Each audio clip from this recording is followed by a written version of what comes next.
Welcome to Jets Overtime, presented by SiriusXM. Eric Allen and Quincy Enunwa here inside the studio. The New York Jets fall to 6-4 this afternoon with a 10-3 loss to the New England Patriots. Speaking of overtime, Quincy, I was convinced this game was going into overtime, but Marcus Jones, 84-yard punt return to the house with 5 seconds on the fourth quarter clock. And I don't know what else you can say about this game to describe it other than it was an absolute heartbreaker. Yeah, just undisciplined in the end. It's unfortunate that that's the way it ended. You hate to go out on a special teams play of all plays. At least they could have been a defensive play, something, or offense scoring a touchdown. But special teams, that's unacceptable. Let's bring in Anthony Becht as well. AB. The defense gave the Jets every opportunity to win this game. 3-3 there late in the fourth quarter, but the Patriots come up huge on special teams. Gut-punching defeat. Yeah, well, this is a consistent theme with our defense now. We know we're one of the best defenses in the league. They continue to show up week in and week out. Now it's can they get some support from the offense? Quite frankly, today was not good enough. It was not up to the NFL standard. 100 yards total of offense, 1 yard, I believe, 2 yards in the second half. It's not good enough. There are no more excuses, young quarterback and, trying to figure it all out. You got players. You built this team. You put yourself in a position and go up there, and to have 2 yards in the second half really doesn't make sense. Yeah, we understand you can't run the ball. You got to find a way to be creative, okay? Empty backfield. You can also, I remember 6 or 7 years ago when the Patriots didn't have a run game. They spread it out, went empty, and they passed short pass, quick game, and just picked up 3, 4, 5 yard chunks and moved the ball down the field. What's the answer? What's the change up? I get the weather. I get everything else. Zach was not in flow today, couldn't find any open receivers, underthrew some chances in this game down the sidelines, and quite frankly, just weren't able to do anything collectively offensively. So, yeah, the defense showed up. Did anybody think they weren't? 12 sacks in 2 games versus the Patriots, that should be 2 easy victories. And unfortunately, yeah, you're right. This team lost the game on a special team play. But at the end of the day, you got to drum up 1 drive. If you get 1 drive in this game, you win. And unfortunately, it didn't happen. That's right. Let's get to the takeaway right now. Listen, fellas, bottom line is in the National Football League, if you give up 3 points, you should win that game. And, Quincy, that's what the defense did today. Time and time again, they turned the Patriots away despite moving the ball into Jets territory. And the Jets, for 60 minutes, just couldn't get anything going offensively. Yeah, and AB kind of really said it all, right? There's really not much else to say. The defense did exactly what they needed to do. They showed up again and again. They continue to do that. And it's unfortunate that the offense isn't picking up the slack.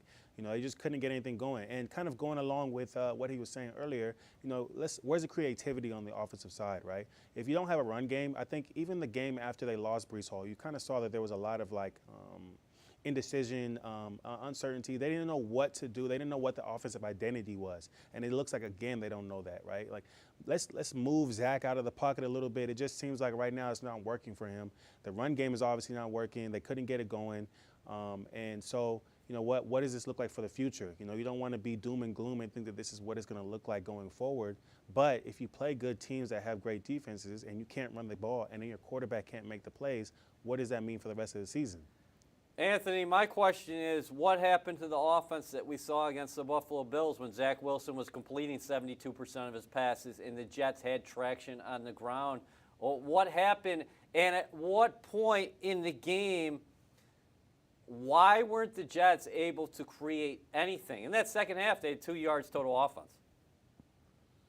Yeah, we'll have to look at the full picture on that one, the all 22 film, to see exactly where the missed blocks were or where the opportunities were missed down the field, or if guys weren't getting open.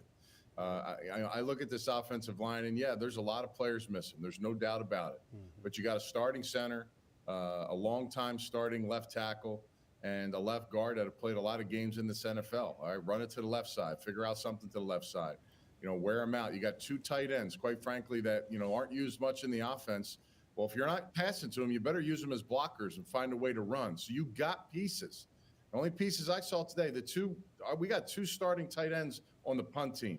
Okay, I don't ever recall that happening in my career, especially guys that are making over $25 million in their salary. It's just, put some linebackers, some more DBs. I mean, all those things. It's like you got to find ways to get it going. You only needed 1 drive in this game, and you had halftime to figure it out.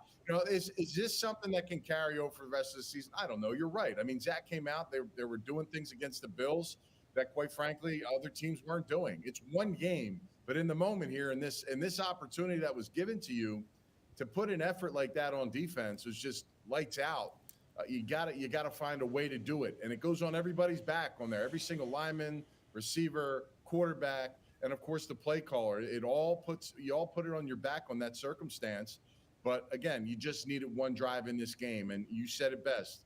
Anybody that holds a team to three points, you should win that game 100%. And today was no change of that at all. It should have been the same outcome, and it wasn't.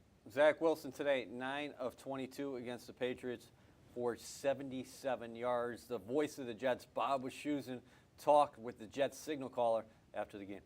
Zach, why the problems moving the football today, as best you can tell? Yeah, a lot of issues. Just, we couldn't get things going. Didn't run the ball great, couldn't pass the ball great. I got to find a way in those conditions to make those throws. We got to find a way as an offense. We'll go watch the film and see what we can do better. Was the wind as big a factor as it seemed it might have been for a quarterback today? It was at times, right? I mean, the crosswinds, I felt like, it was times where when it's blowing one way, one sideline's way better to throw to than the other, and that was the issue. But you kind of got to cut through it. You got to find a way to just still make those throws and let it rip. And, I had some that got away from me there. Final question, just moving forward for this offense. Is this an X's and O's execution thing? Is this a confidence thing? I mean, what has to happen for this offense to flip the switch to get back to being productive? Yeah, I think it's everything. We gotta find a way as an offense. We got to go back in and watch the tape and see what we can prove. Okay, thanks, Zach. Appreciate it. Thanks. You're watching Jets Overtime presented by Sirius XM. Eric Allen with Quincy Enunwa and Anthony Beck. What did you think about what you just heard from Zach Wilson, Anthony? Well, it's a young player still understanding, quite frankly, the game and the professional side. I mean, wind was not a factor today, guys. I saw another quarterback throw for 200-plus yards. Right. The circumstances and the positions you put yourself in on first and second down will dictate, the type of passes and the type of things you have to do on third down. And the third down opportunities today, quite frankly, were long. They made Zach have to take more time to hold on to the football. And I just don't believe there are many answers for him. So was it a progression problem? Was he not seeing the right guy?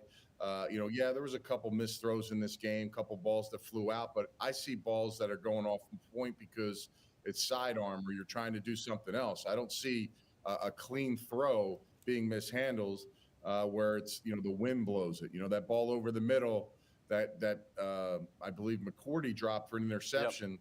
That was just trying to throw over a defender, and the ball came out high, and it just traveled over the tight end's head. So, look, those conditions are going to happen. If you want to make it to the playoffs and you want to, push yourself through, weather in November and December will ultimately define your football team.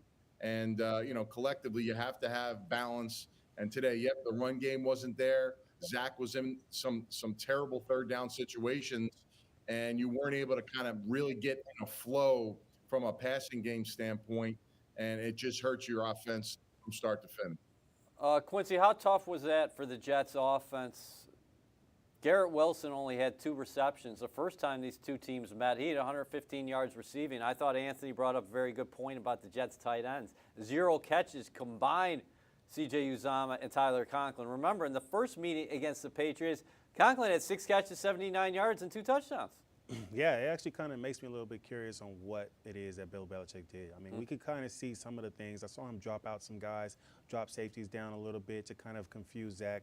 But I wonder what really stopped them from doing the same thing they did last game, because those guys were having a great game. You had Garrett Wilson had a great game, Tyler Conklin had a great game, and why was not able to happen this game? I mean, we saw Zach Wilson was missing throws, so that's also another piece of it.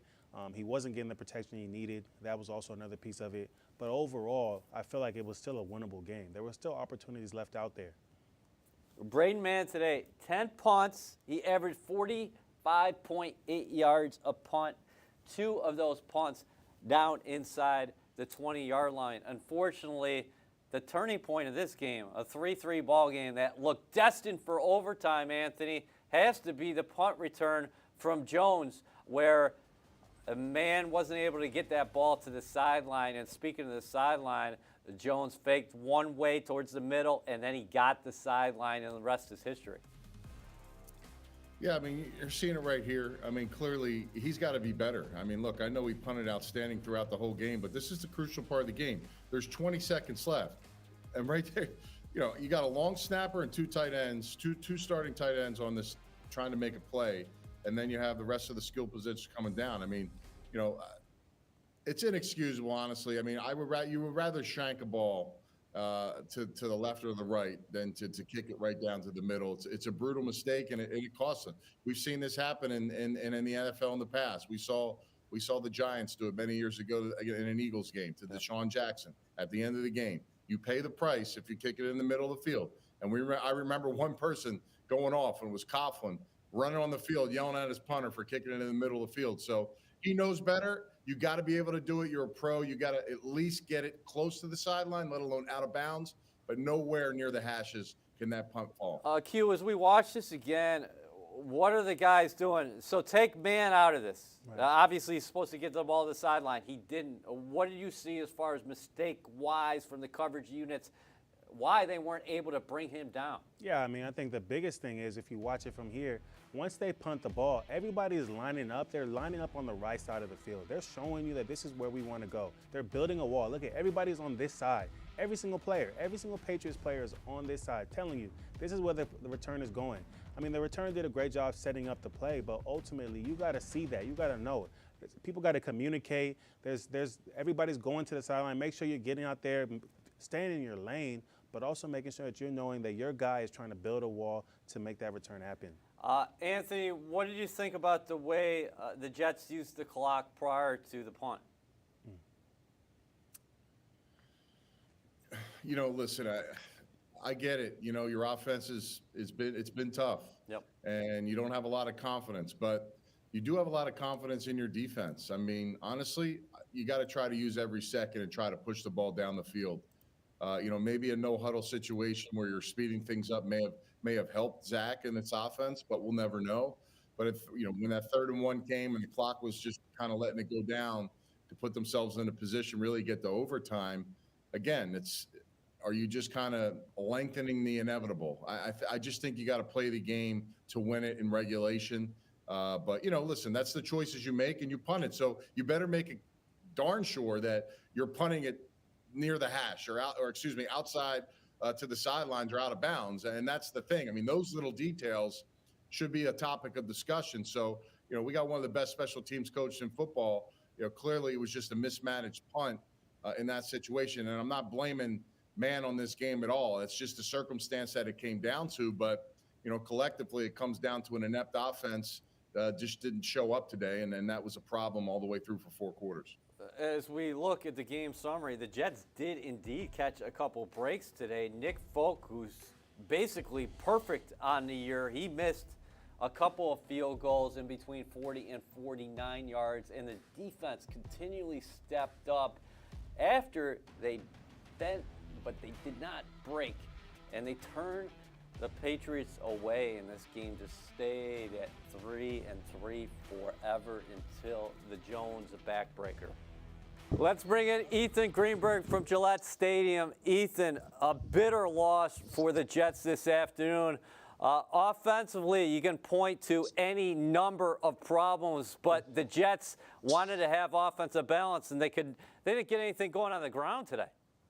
Yeah, I think that's really where I point to as well, because when the Jets and Patriots played in Week 8 at MetLife Stadium, they ran a season-low 15 times, and then the next week against the Bills, taking down the AFC East champs, they ran a season-high 34 times. And against the Patriots here in Foxborough, EA, the Jets only averaged 2.6 yards per carry. So if the Jets want to continue to have a balanced attack, they're going to have to be a little better on the ground, which is something that Dwayne Brown said was lacking from this offense. That was kind of the missing piece for them, and that they have to run the football better to have a chance in games like this. He also said that that everything that's in front of them is still for the taking and what the Jets have been working for, still at 6-4 with a chance down the stretch to try to make a run here in late November and December. Greens, Zach Wilson was the Jets' leading rusher this afternoon, 26 yards on 3 carries. He finishes 9 of 22 throwing the football for 77 yards. You mentioned Brown. We're going to listen to that interview here.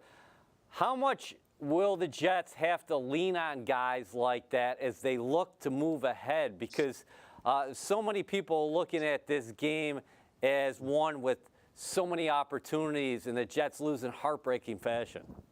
Yeah, I'm not going to give too much away in terms of what he said because he was very powerful in terms of the interview. So he said that he had a message to the team, though, and as someone who's one of the oldest, if not the oldest player on the Jets right now, he definitely has the experience in games like this. He has experience on the other side of the coin, too, where teams emerge victorious. And this is a young team, although there are some wily vets like Dwayne Brown. But somebody like him, even somebody like C.J. Uzama, I point to as someone who has been a part of a struggling Bengals team that made last year's Super Bowl. I think the Jets, especially the young players, are going to have to lean on guys like that. But I also think they have some veterans or some young veterans in that room who have, I would say, a more mature head on their shoulders than their age represents. I know we often talk about Michael Carter as being one of those guys. I think that he's a young leader. I think that the Jets have a very good foundational piece in terms of their young locker room and their vets. And I think that after a game like this, you're absolutely right. They're going to have to lean on those guys at least to get them into next week and then have another opportunity at home against the Bears. Well, let's end here. How much do you think the offensive line shuffling came into play today for the Jets? Because Cedric Ogbuehi playing right tackle again, but Nate Herbig, who we expected to be in the starting lineup, was replaced by Dan Feeney, and the Jets continue to adjust at that running back position without perhaps their most explosive player of all, and that's Breece Hall. Yeah, I think this is a game where this is really where you kind of miss the health of the team with even a guy like AVT and specifically Breece Hall, those two guys in particular. But to answer your question real quick about Nate Herbig, Saleh did say that they expect him back in the lineup next week. And, of course, earlier this week, Saleh said the Jets expect Corey Davis back in the lineup next week, too. So hopefully some reinforcements on the way in terms of O-line and wide receiver. But in terms of the offensive line shuffling, that was something that I was curious about, too, because Dan Feeney, who started for Herbie at right guard, he was doing he was tapping Connor McGovern's leg. He was the silent count guy. So I wonder how much that had impacted them as well. I'm not quite sure the answer to it, but it's definitely something to think about and investigate, especially when you're on the road in a hostile environment like here in Foxborough against a division rival.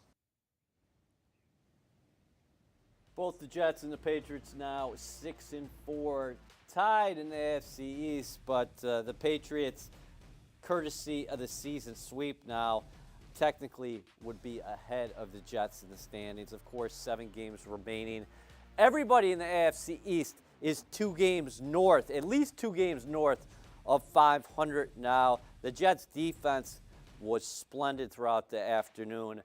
There are the stats.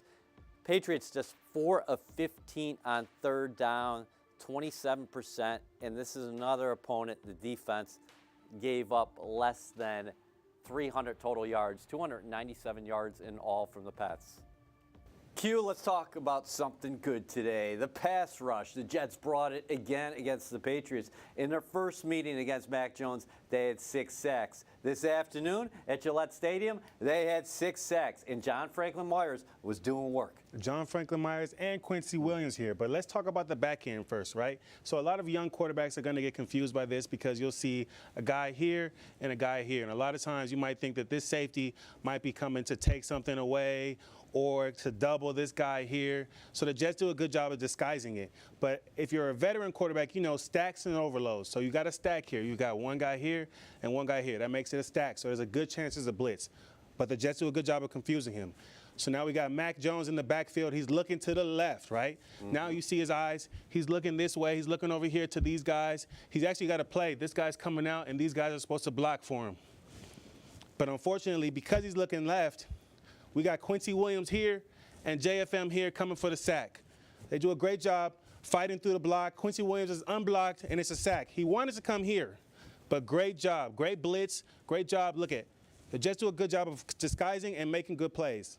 Okay, so let's run it back from the top. So Quincy Williams gets the full sack, but JFM's there. How about the movement where JFM is coming inside, and then also Quincy times the blitz at a perfect spot, because we always talk about the Jets rushing 4. Right. Here they're rushing 5. Right, exactly. So it's a great job, right? Everybody's staying in their gap, staying in their lanes with a twist involved in it. So you got these two guys playing together, and Quincy Williams knows that if I'm here, I got to make sure I'm getting out of the way, because they have their own little thing going on there. So if you watch the play again, here we go right here. Look, one guy's in this gap, one guy's in this gap, and then you got another guy coming around. Staying in your gaps, gap sound football. The defense is doing their job per usual. Great job. Here we go again. Now you're rushing 4. Right. So this is a little bit different. It's an easy play for him, but the matchups, right? We always talk about matchups on offense. We got a great matchup here because we got our highly paid defensive guy right here up against 2 tight ends. And that's always going to be a matchup when you got a guy that can rush the passer like this guy can. So it's too easy for him. He's off the ball, doesn't even have to do too much. Jonnu Smith can't stick with him. It's a clear path to the quarterback, a sack, and Quincy Williams is involved again. And let's watch Quincy Williams too, right? Yep. Because this guy's coming from deep. Again, coming from deep, another kind of a blitz. He sees what's going on, gets on this guy, another tight end on him. They don't know what they're doing. I don't know why he's looking this way. Your guy is right here, right? Yeah. Still making a play, though. Quincy Williams, good job fighting through, another sack. So, again, I said they rushed 4 there, but they end up actually bringing more. So let's look at it from the top. If that tight end is releasing, is that Quincy's responsibility in So, coverage? yeah, most times you don't know too much, right? It's hard to tell a lot of times, but I would say because he sees that the tight end is blocking on this play, he probably says, okay, this is my chance to rush. You can't tell because we're not in the meeting room, but there's a good chance he saw he was blocking, and he was like, okay, this is my opportunity to get in on this play. And then Quan Alexander in there as well. Exactly. All right, Q. So great examples. The Jets bringing numbers today. Oftentimes you see them getting to the quarterback just rushing 4. Here, they brought the house and they got Mac Jones down to the ground. We saw that numerous times today. For more on this game, here's Caroline Hendershot and the Jets defensive captain, C.J. Mosley. Here with Captain C.J. Mosley. C.J., what was the message from Coach Saleh inside the locker room after the game? Well, we all hurting. You know, we felt we played a hell of a game. It's tough to take a loss like that, but the main thing he said, it wouldn't have made a difference. We would have won and have been in first place, or lost it have been whatever place it's about to be in now. We got 7 more games to go. We still got a lot of football left. Still got a lot of ways to get better as a team and collectively. So just got to keep moving forward. How do you pass that message on to some of the younger guys who haven't been through this before, but you have, and how do you relay that message throughout the week? Yeah, it's one way to relay it. You know, you say the message, you know, you preach it. It's another thing to go out there and do it. So when we go to work tomorrow, same way we got to go in there like we won the game. We got to be focused, get our film work in. Tuesday, get our bodies right. Wednesday, we back to work, and that's the way that we're going to show each other that we're ready to move forward and that we're ready to get better. We can't dwell on this loss. Think about it now. I'm over it already, so I'm ready for the next game, and we just got to make sure we get the team ready for the next game as well. Awesome. Thanks for your time, CJ. Thank you. You are watching Jets Overtime presented by SiriusXM. Eric Allen and Quincy Enunwa here inside the studio. The Jets fall to New England Patriots by a 10-3 score today. Both teams 6-4 in a crowded AFC East. Quincy, the Bills won today. They're 7-3. The Miami Dolphins did not win today, but they had off. They're 7-3, and now both the Patriots and the Jets are 6-4. Yeah, it's unfortunate. You know, the Jets kind of set themselves back here. You know, this was a game that they needed to win, you know, to put them in a great position. You know, it's not easy to make the playoffs, right? The Jets haven't made the playoffs in so long. And so these type of games, divisional games, against especially the Patriots, you got to win them. So now you've lost the season series against the Patriots. Now you got to go in and hope that you can beat the Bills in Buffalo and hope that you can beat the Dolphins in Miami. So it's a challenge going up. All right, let's bring back the angry professor. Of course, that is Anthony Beck. It is time for report cards. AB, we're going to start with you. Yeah, offensively, clearly it was an F today. I mean, it was not good enough from top to bottom. 44 yards rushing, or no, passing. 103 yards total. Listen, when you're talking about offense right now, and if I'm sitting there and I'm looking, if I have this defense, this is the topic of discussion comes up is, okay, we don't need much. So if you don't need much, what do you do?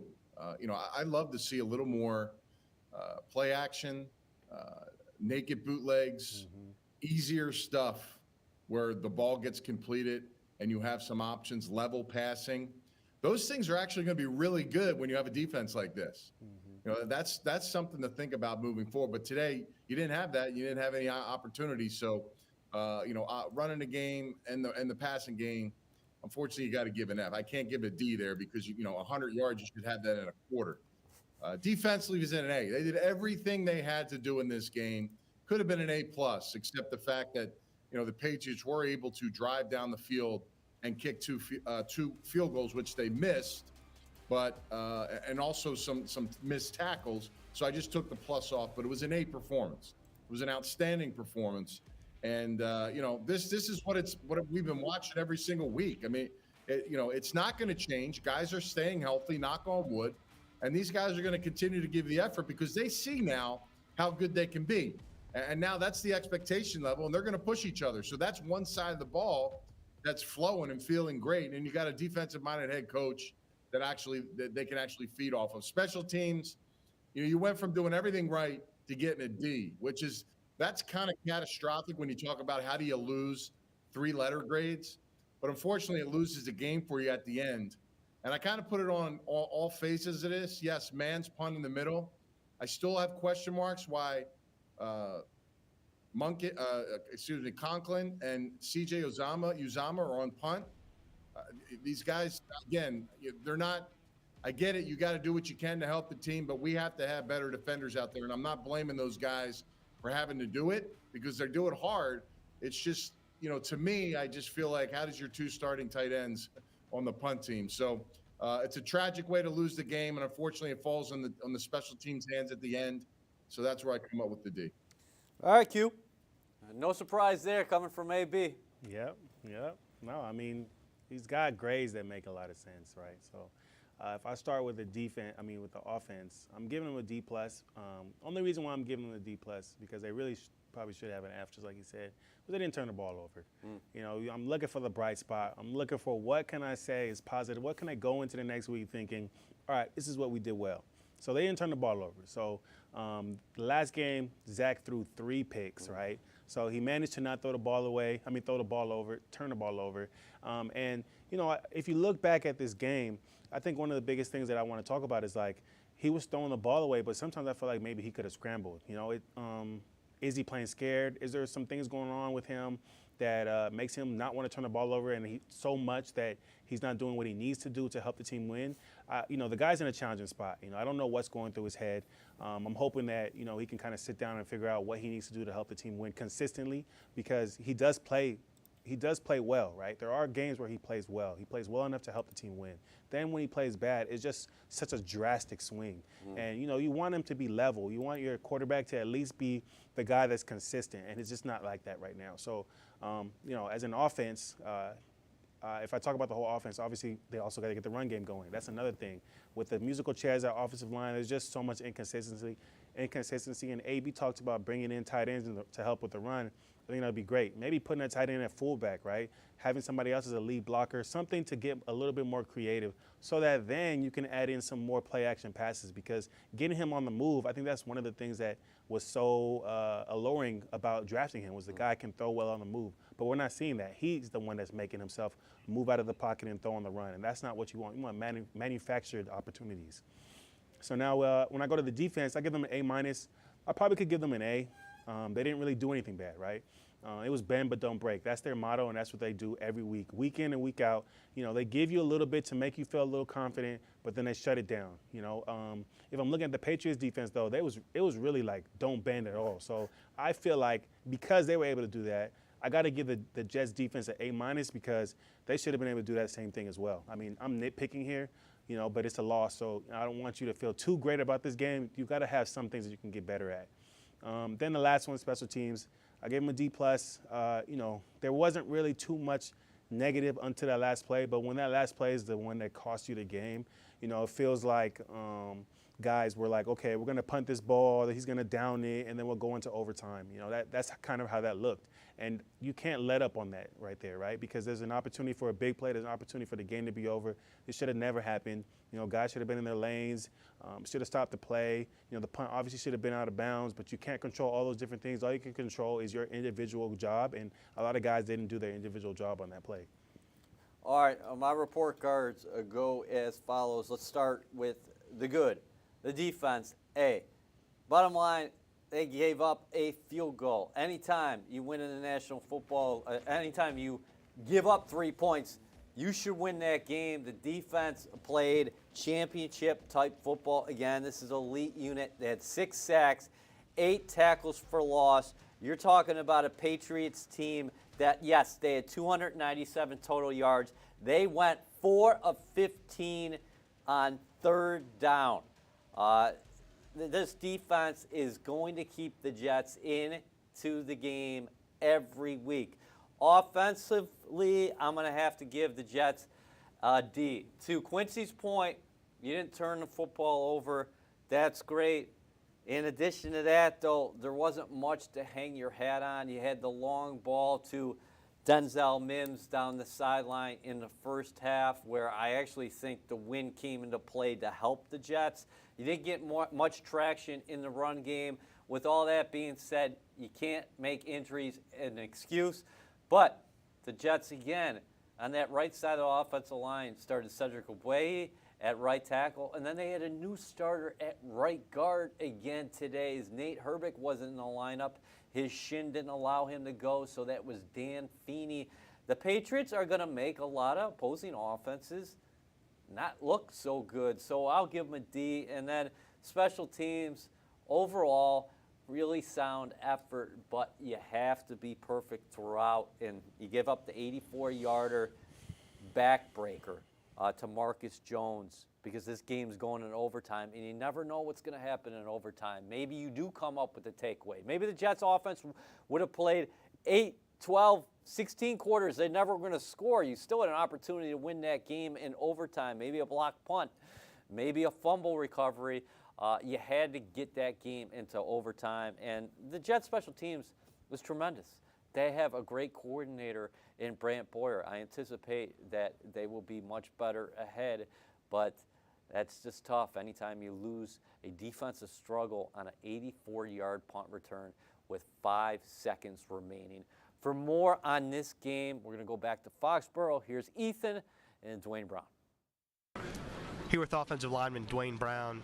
Dwayne, as someone who's a veteran, seen a lot of football games, what's your message to a young team like this after a game like this?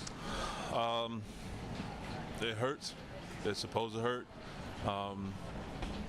We all have to sit with these emotions for the next 24 hours, and then realize that we have a lot of football left to play. We still have everything we want in front of us, but offensively, we have to really look at ourselves in the mirror and see what we can do more of to be more productive. Defense played as well as you could ask. You know what I mean? But it hurts. You know what I mean? It hurts. We all fought very hard. It was an ugly game, but to be in it until the last second, when you had a lot of missed opportunities, it hurts.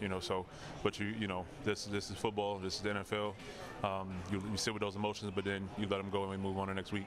Dwayne, you mentioned the offense and the defense playing a great game, but offensively speaking, I know you're going to watch film tomorrow, but what do you feel like was missing that really didn't allow you to get going? We got to be able to run the ball more effectively. Hats off to their defense. They did some good things to keep us from running it consistently, but we have to find a way to get our running game going more. You know what I mean? And then when we drop back, we have to protect better. You know what I mean? That's all I can really speak on. I got to do a better job. We have to do a better job, as a unit. But again, our defense, man, I can't say enough about them. you know, the situations we put them in, a lot of 3 and outs, and they went out and played lights out. You know what I mean? I'm grateful for them. And then lastly, Dwayne, you mentioned the emotions of this game. What are some of those emotions for you personally? It's frustration. It's frustration, man. We all knew what we had at stake this week. We prepared, efficiently. Just missed opportunities. You know what I mean? And again, I take my hat off to them. They have a really good team, and they're very disciplined up until the last second. You know what I mean? So, but it's frustrating. You know what I mean? But it's a great opportunity, to fix our mistakes and make this run in this last stretch. You know what I mean? Again, we everything we want is still in front of us, and we just have to keep that in mind. Awesome, Dwayne. Appreciate the time. Thank you. Thank you. You are watching Jets Overtime presented by SiriusXM. There is a look at the Jets' upcoming schedule. They are 6-4. Next week they have an opportunity against the Chicago Bears. Now, as far as that game is concerned, Darrelle Revis will enter the team's Ring of Honor at halftime, and Revis will join us on Pregame Central at the MetLife stage, and we'll also be joined by Eric Coleman. So we got a great pregame show in store for you next week, 11 a.m.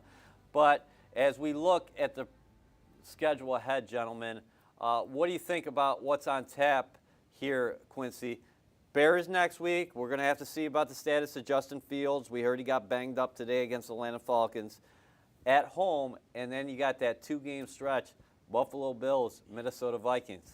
Yes, it's going to be a challenge, right? Like I said earlier, that this was a game that they really needed to win because going up against that Vikings team, it's a great team, right? They're 7-1, 8-1. They're on a run. They're doing great things. Then you got Buffalo, and it's in Buffalo. It's going to be an angry Buffalo team. They're going to want to get revenge. They're playing at home. It's always a tough place to play. So the Jets really got to kind of pick it up, and know that, this is unacceptable, and they can't continue to do this if they want to make it to the playoffs. Anthony, right now the Minnesota Vikings actually taking it on the chin against the Dallas Cowboys. The Cowboys up 20-3, but that can happen in the National Football League. Here's the key question as we move forward. How do the Jets not let this one linger? Because, yes, I know there's a 24-hour rule in the National Football League, but that's easier said than done when you go through a game like this. Yeah, let me wrap this up in a bow because it is as easy as that. In 24 hours from now, guess what? You move on. I mean, it's just the nature of the business. You're going to be 6-4. Okay, doesn't matter if you're in first place, fourth place, seventh place. It really doesn't matter. What it comes down to is if I poll 100 Jets fans and they said, hey, at the beginning of the season, if I can make you 6-4 after 10 games, would you take it? 100% of them would. So this was a crappy game today offensively. We get it. It's done.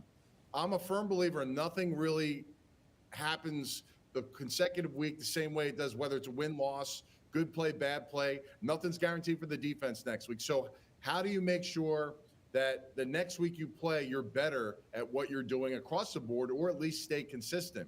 I mentioned it earlier offensively. The harsh reality and the question is, I think Mike LaFleur is a great play caller. I really do. And he's a great game planner. He's actually very good when he's in a groove in a game and the offense is really hitting on all cylinders. He's one of the best play callers I've seen. But he has to sit down and say, okay, my defense is really, really freaking good right now. Like, one of the best I've seen in the last decade out of this Jets team. We don't have to do a lot.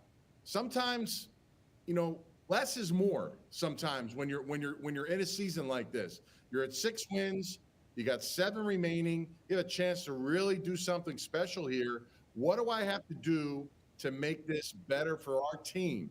And I'm like I said, yeah, the running game's not there. Keep pounding the rock. The true theme is, guess what Jack didn't do? And yeah, he may have almost had him, but he didn't, is there were no turnovers. So if you play good defense and you don't have a turnover, guess where that leads you? It leads you in the fourth quarter of a game with a chance to win it. So now what are those few plays you have to come up with strategically throughout the game or in that one drive to get you over the hump?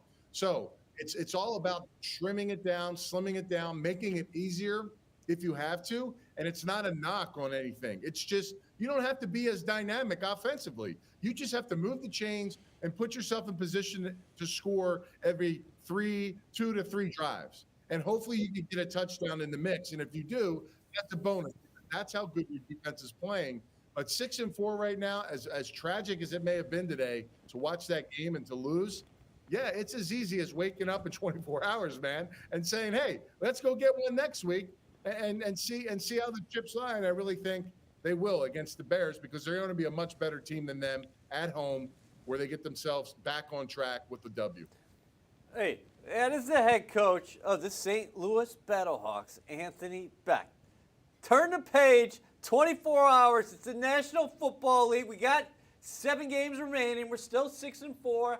Quincy, what did you think about the head coach here? No, I mean, if he was my head coach, that would be an encouraging speech right there. I think he said exactly what the guys needed to hear. He said exactly what we needed to hear, right? I think it's easy to ride the roller coaster, right? It's a good game, we're all excited. It's a bad game, we're upset. You know, I think ultimately you look at this last game that they had against the Patriots, Zach responded, right? So let's see next week. Let's see if he responds because that's really the true mark of his character, of the player that he is. You know, it's unfortunate when he has these games. It's unfortunate when the offense has these games, but there's opportunity there, right? There's still another week. The sun is going to shine. All those different things that you got to say, you know, about life in general, it applies to football. So it's important for these guys to remember that in the locker room. It's important for us as fans, as analysts, as everything to remember that next week is another opportunity. Let's see what they do. The sun's going to come up tomorrow. Yeah. We're going to see if it's going to be okay, but it's definitely going to come up tomorrow. Great analysis as always by Anthony Beck, or from Anthony Beck, Caroline Hendershot, Ethan Greenberg. We thank them. Boots on the ground there at Foxborough. Quincy, a happy Thanksgiving to you and your family. Thank you to everybody at home who's been watching us throughout the year. Many blessings to you all as you celebrate the holiday week. Remember, 6-4 next week. The Jets come back home. Darrelle Revis will be inducted into the team's Ring of Honor. We will have him on the pregame show. Eric Coleman stopping by. The Jets, they still have life, but a tough one today. The final from Foxborough. Patriots 10, Jets 3. We're signing off.